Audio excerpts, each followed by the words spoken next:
Hello and welcome to another Angels Fall First dev blog.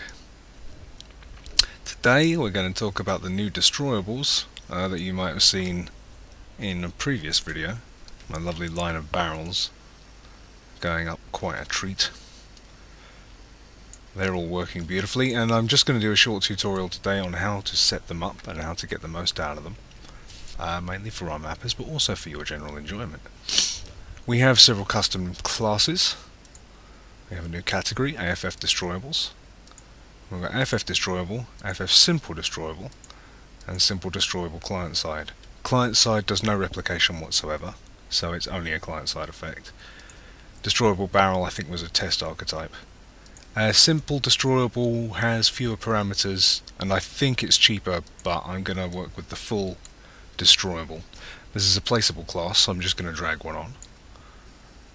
The default is the barrel. I'm going to open up its properties. I have a few of these properties favorited. I love the favorites. They're jolly good. So the destroyables work by sequencing them through damage levels, and you can add as many damage levels as you like, and the damage levels trigger different effects and swap the mesh out and change states. I'll go through a few of these parameters in detail later on, but I'm just going to set one up. We'll do a fire hydrant, I think, because you haven't seen the fire hydrant yet. So I've added a damage level. It's damage level 0, and that has presented us with a number of parameters. The first of which is health threshold. And the overall health of the destroyable is set down here with health and health max, because it can be restored to a different health than it was originally at, so we have the two values. So it's got a health of 100, so I want it to change its state when it reaches health of 80. And when it reaches the health of 80, we'll change the static mesh. Of course, we also need to set the original static mesh, so I'll find our fire hydrant. There we go. So I'm going to add our fire hydrant mesh to the static mesh. Where is that? It's in static mesh component. There we go. And now we've got a nice red fire hydrant.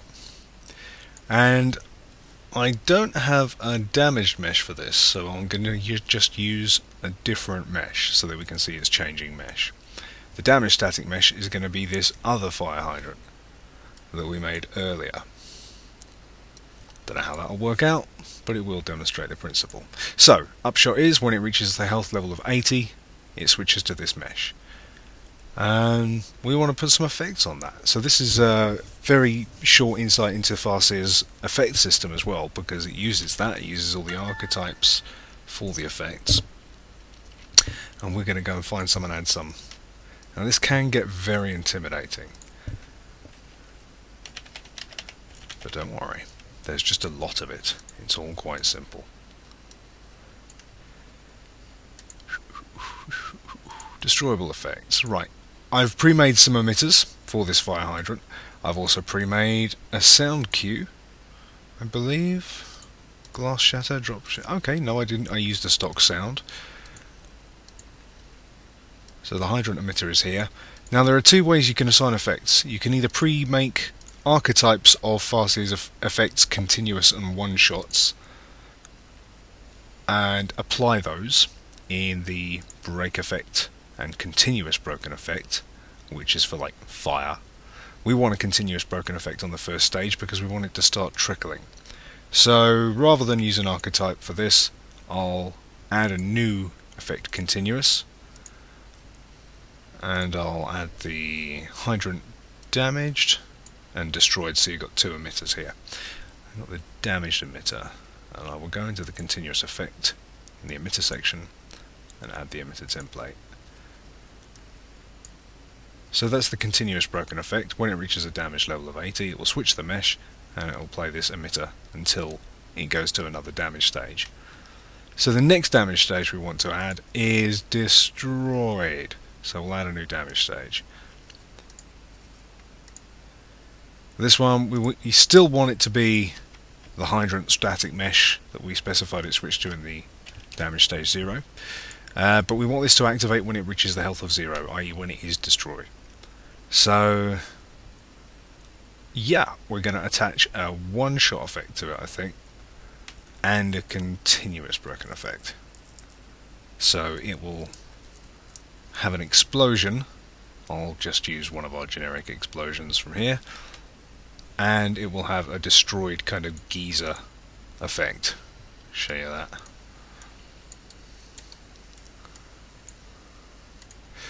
Now for the destroyed geyser effect, I've pre-made an archetype, I believe.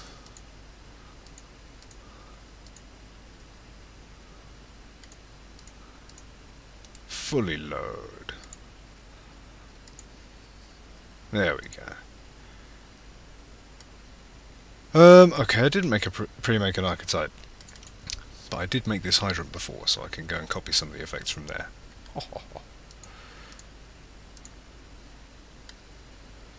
Because the effect system doesn't just contain emitters, the effect system contains lights and sounds and decals and camera animations. And this has the hydrant destroyed emitter in it like we've just applied to that. Sorry, I'm getting it. That's the damaged one. Okay. Recenter myself. But it also has a sound cue, water sound, and it has a camera emitter, which is the glass drops camera emitter, which looks like it's getting your visor wet. So it has all those kind of things that we can apply to it. And that's the continuous broken effect, but we did want that explosion. Right.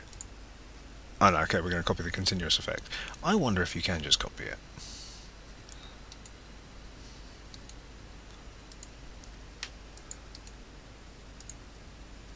Oh, look, you can. So I've just copied that entire effect by right-clicking here and right-clicking here. And that's pasted the water sound and the emitter and all the settings. We could put a light in if we wanted to, or things like that. That's the continuous broken effect. So now we'll compose a new one-shot effect. And I'll show you how to make an explosion with lights and camera shake and stuff. We're at break effect here. So AFFdevblog one-shot. First of all, we'll set up the emitter. I have some I made earlier. Let's make it nice and overblown. A car explosion emitter. That will do nicely. Emitter pool. This is an efficiency thing. If there are likely to be a lot of these effects, tick this. It will put them into a pool. Apparently, that is a good thing. We also need a sound. So, do we have sound cues? Oh, that'll do. So in the sound cue, we'll enable use sound, add that. We want a light as well. We'll make it a nice blue light. We don't have enough blue explosions. And we'll give the light lifespan 0.2, that's a good flash. Again, use light pool. Light radius, 512, that's pretty good, but let's make it really ostentatious. 1024. Light brightness, farseer. The default should be a lot lower. 6, maybe? That's a good overly bright one. Camera emitter. We'll enable that, I think.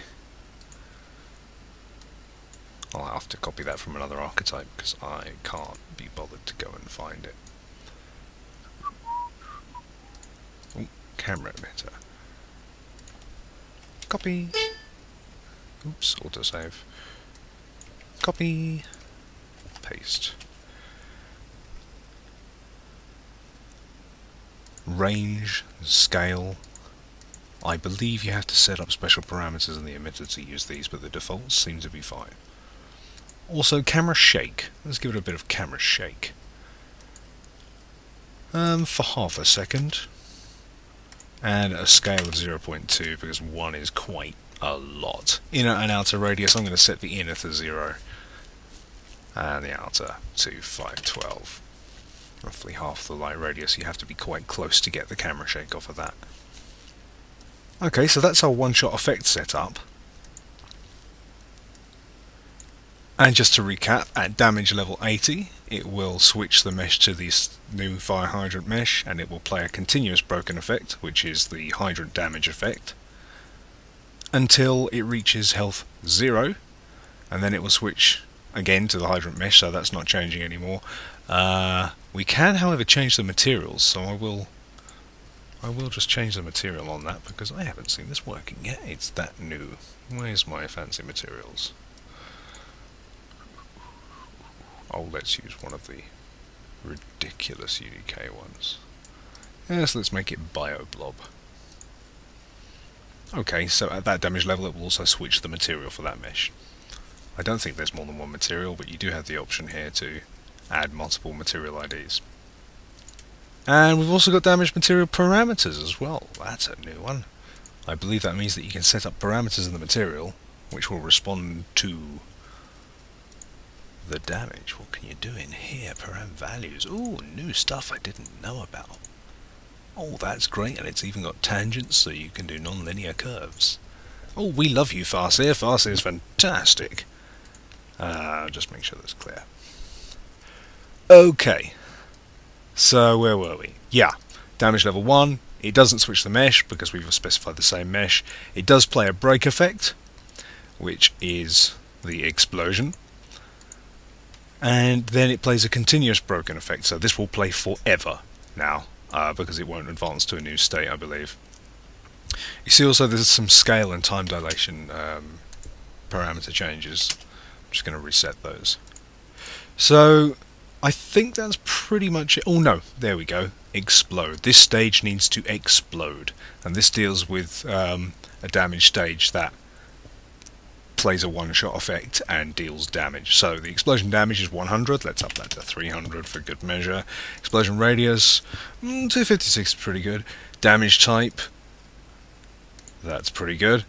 And this really should be in here by default. Explosion info allows you, amongst other things, to cause tinnitus within a range of 256. I think that should be a bit bigger. And adjust hurt radius origin. This should be left ticked, because whether the hurt radius of the explosion should be traced from a location slightly above the initial explosion origin, which helps validating more traces. Okay, we'll believe him. So that's set to explode at that damage stage, and we'll go back and have a look at the main properties. Turn my favourites off because I'm not using them. Up here we have become dynamic on pawn touch, on vehicle touch, and on dynamic deco touch, and these mean that the pawn will become a K-actor when these events occur. This can also be specified in the damage levels. Make dynamic, disable collision, make persistently dynamic, which makes it dynamic forever. There's some more parameters about being dynamic, but they're down the bottom, I think. For this, we don't want it to become dynamic at all, really. But I guess for fun we could have it become dynamic when it's dead. So on the damage stage 1, we'll enable make dynamic. And that'll be fine.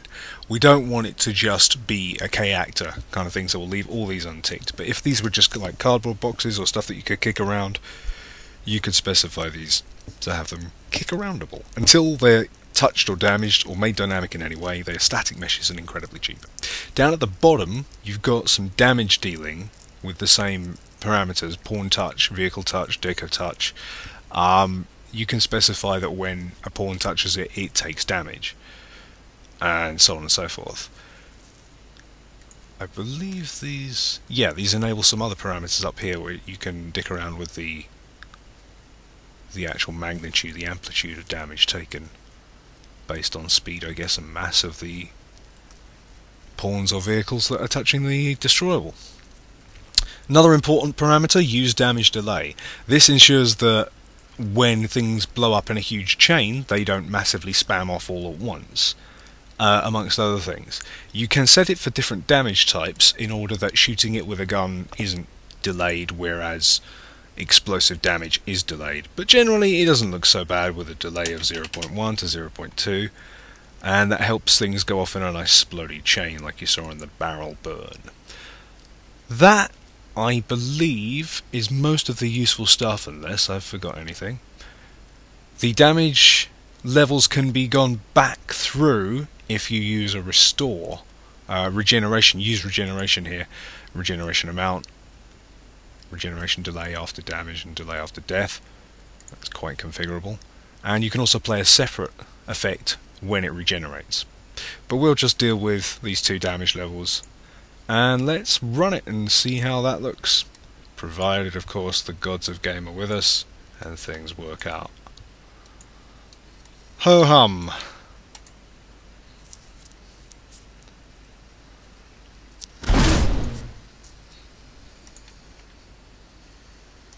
For the United League. So there's a hydrant over there. Hello bots. Our bots are so well behaved these days, but I'm going to have to kill them. I'm not house trained yet. So this is our destroyable, and if you remember, it's got a health of 100, and when it reaches health of 80, which should mean just one bullet from my pistol, it should switch through a damage level. There we go, you can see it switched through the damage level, and it started to play the trickling damage effect. I'm going to shoot it again. Whoa! Good lord.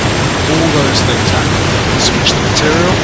It's playing a continuous effect sideways. Because the effect is attached to it. Now it's dynamic, and it's using local space.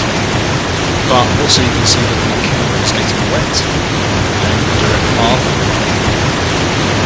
goes through all the walls.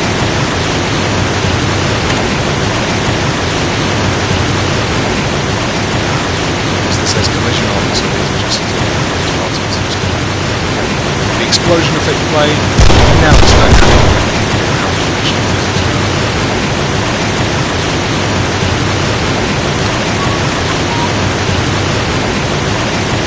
That's better. So now we have throw you. That's a bit positive effect. You also hear the sound is nicely locational. It's a beautiful thing. The one thing I think it's missing is the ability to apply forces, and that would enable us to have things that rocketed all over the place. That would be cool.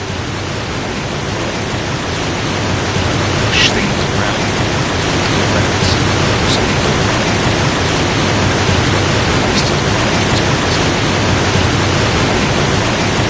That's the upshot of how you set them up. Ooh, we're going to have a crash. Could be, could be. Yeah, we have a crash. Well, it won't take long to run it. And I'll just show you the kind of destroyables we've set up already as templates. It's going to involve a lot more art asset work because we're going to have to go back and physically break lots of stuff to show the broken states of things. But I'm working on an art pipeline for that right now, involving lots of Boolean operations. Okay, where were we? Civil land.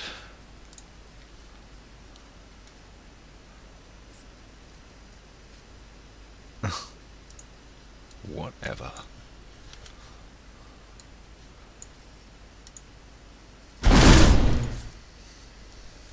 Just gonna zoom in for you here.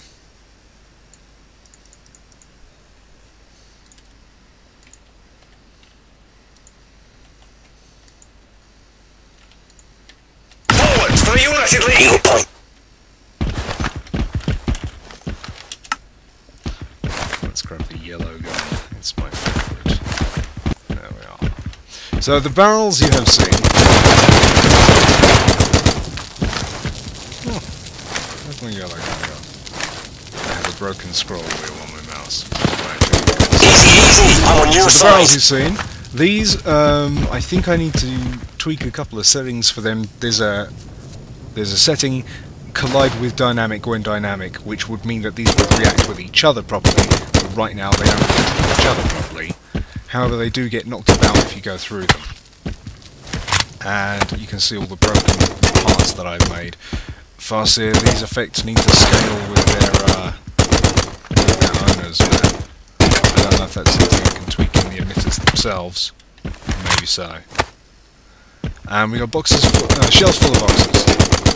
Authentic postal office firefights, and they can get nudged around on the ground as well. It's cool. Bots kind of kick stuff around and get cluttered and awesome.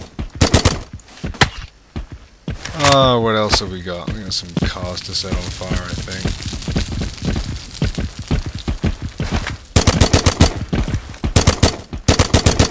Ooh, there we go. You can see the light being quite effective there. The sound. The light's affecting all the weapons and the buttons. And we have a proper damage track for that. So that all works out quite well. Probably not advisable to stand on these, but the damage is down quite low. But I can... Easy, easy, I'm on your side. Ah, you're not there, you're a traitor. Go! What the hell do you think you're shooting at? Yo! That's about it. That concludes